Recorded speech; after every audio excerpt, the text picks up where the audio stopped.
The next time you go to the market, take a few extra minutes and check out all the different types of squash.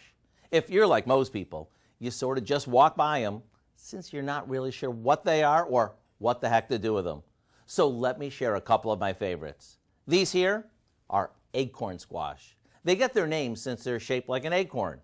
After we cut them in half and remove the seeds, we can roast them with a little butter, salt, and pepper, and are they ever tasty.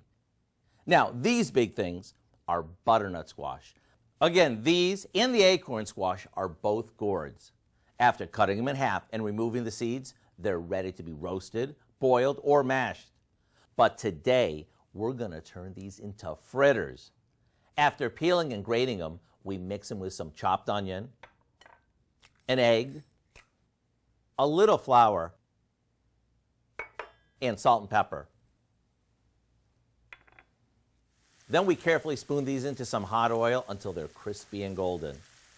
Who would think those strange-looking squash could be so darn good? Maybe drizzle on a little syrup to make them extra tasty. The recipe for our butternut squash fritters is online now, along with a bunch of our other favorite squash recipes.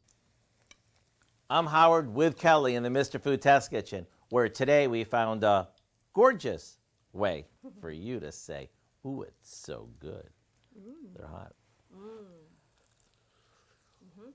Good though.